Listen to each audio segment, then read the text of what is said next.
I never expected betrayal to taste like potato salad and cheap soda. But that's exactly how it felt that afternoon. The sun bright, children screaming, paper plates bending under food, and my brother standing up, glass raised, turning me into a joke. Let me start at the beginning. Chapter 1, The Sister Who Had It Easy.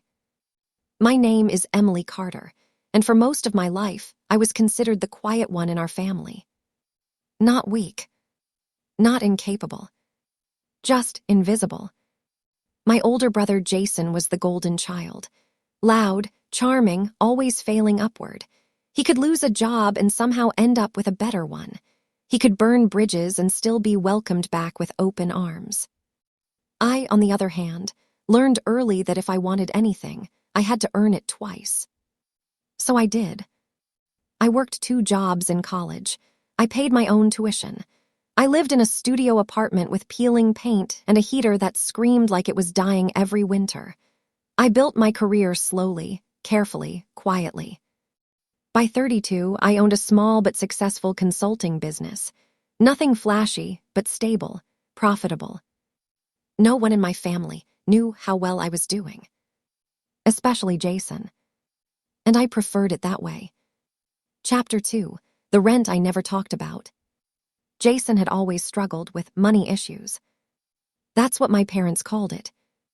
What it really meant was irresponsibility wrapped in entitlement. 5 years ago, when Jason got evicted after blowing his savings on a failed crypto venture, my parents panicked. They were nearing retirement, living on a fixed income. So I stepped in. Quietly. I paid Jason's rent, $1,800 a month, for a 2-bedroom apartment he insisted he needed. I didn't tell anyone. Not my parents. Not Jason's girlfriend. Not even Jason himself. The money went directly to the landlord, every month, on time. Jason believed he was barely scraping by, thanks to his own hustle. I let him. Because family helps family, right? Chapter 3, The Picnic. The annual 4th of July family picnic was sacred in our family. Same park. Same cheap grills.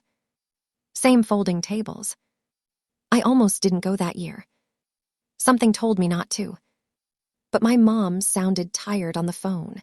It would mean a lot if you came, honey. So I went. Jason was already there when I arrived, holding court, beer in hand, laughing too loudly. His girlfriend clung to his arm, nodding like he was reciting poetry instead of bragging about his future plans. I smiled politely, stayed near the drinks table. Everything was fine until Jason stood up. Chapter 4, The Toast. It started as a joke. All right, everyone. Jason clinked his bottle against a plastic cup. Before we eat, I just want to say something. People laughed, quieted down. He looked directly at me.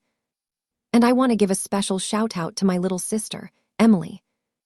My stomach dropped. She's always been consistent. Laughter. You know, safe job, no risks, no kids, no drama. Some people play it safe their whole lives. More laughter. I felt heat crawl up my neck. But hey, he continued, grinning, someone has to be the backup plan, right? The laughter grew louder. I looked around. My parents smiled awkwardly. My aunts chuckled. No one stopped him. And don't worry, Em, Jason added, lifting his drink. When I make it big, I'll take care of you. That's when I realized something. He truly believed his own lies. Chapter 5, The Silence After. I didn't cry. I didn't storm off. I didn't say a word. I waited. Because humiliation fades, but consequences last. Later, when the sun dipped low and people gathered again, my mom asked me to say a few words, since Jason already did. I stood up. Heart steady, voice calm. Chapter 6, One Speech. I just want to say how grateful I am for family, I began. People smiled. For supporting each other, for stepping in when someone falls.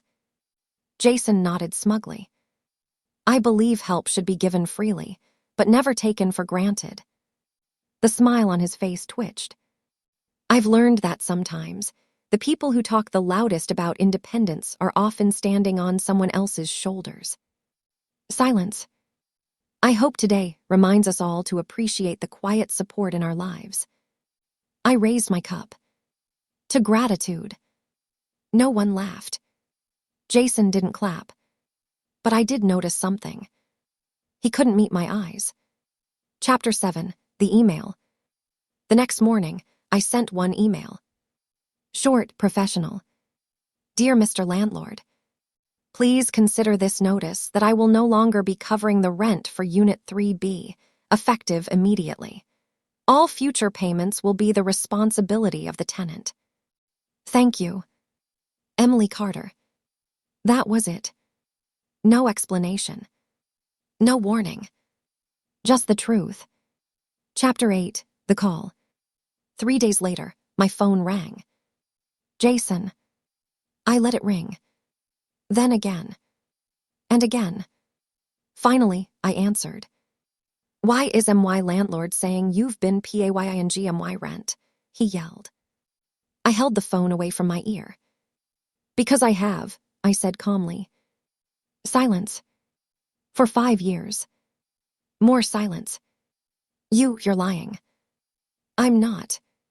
You could have told me. You never asked. Chapter 9, the fallout. Jason moved back in with my parents within 2 months. His girlfriend left shortly after. My parents were angry at first.